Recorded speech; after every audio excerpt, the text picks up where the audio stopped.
And it's always good to have our friend Murray Sawchuck here. Good to see you again. Good seeing you. Thanks for having me. Murray has been a presence here in Las Vegas for years. Of course, you can catch him at Planet Hollywood. He's also a huge presence on YouTube. And one of the things we've been talking a lot about is the David Copperfield trial. This has been getting international attention. It's not a criminal trial, it's a civil trial. An individual who claims that he was injured during a trick from years past. Let's talk about that, because I know you've already addressed this even on the national level with media about the David Copperfield trial. Why do you think this is getting so much attention? I think it's getting attention because I think we also sometimes forget. You know, David hasn't done a TV special for a lot of years, but in Vegas he works every single night. Right. And I think, you know, people forget he is the #1 magician in the world. You know, whether people love it or not, he's done magic forever, you know, and you realize he really is a big star.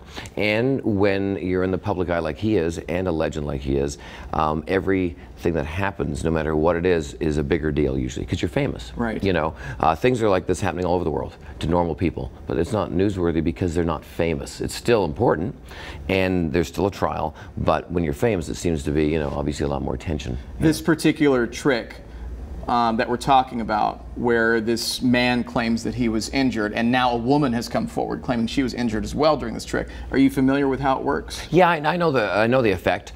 I know how it works, and it's a phenomenal trick. It's a great trick. He's been doing it for years, though. You know, this is something he just didn't. And the thing with David Copperfield, a lot of people don't realize, is he'll come up with an idea and then work on it for like 5, 10, 15 years, and then drop it in his show. He's not one to just think of an idea and then drop it in. So, and with his team, he always goes over everything, you know, and you got to remember, he does this every night. So it's one of those things where I know the big conversation is revealing the effect, you know, and you can get hurt walking on stage, you know. That's why we all have liability.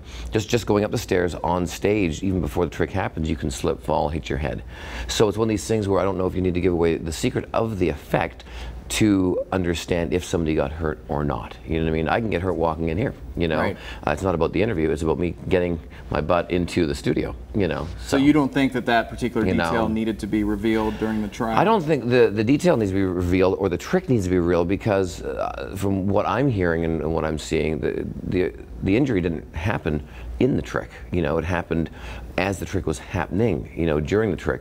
And what the gentleman was doing is no different than me walking from the parking lot in here to sit on this chair. You know what I mean? That's kind of, you know, and if there was a box in the hallway and I wasn't looking and I was talking to you or something and I tripped over, well, the box is in my way. It'll be interesting to see what comes of this moving forward, because I don't think that this type of spotlight has been shined on performers before as it relates to involving the audience members in their show. I mean, this is something that's been going on for years in Las Vegas, but now moving forward, there are going to be questions about audience members signing waivers, signing disclaimers, or maybe performers not involving audience members at all because of this. Yeah, yeah, and also when you bring somebody up on stage, you usually ask, are you willing, are you able, do you want to be up here? Which is what you do. I do it all the time, and I know in David's show, if you watch him when he throws balls into the audience for people to catch and walk up, you know, you want to be willing and able. It's not like he's pulling you out of the audience. But does this give you pause about your show moving forward, about how you have the audience members interact? Because I know you do this. Yeah, I use people all the time. Yes, it does.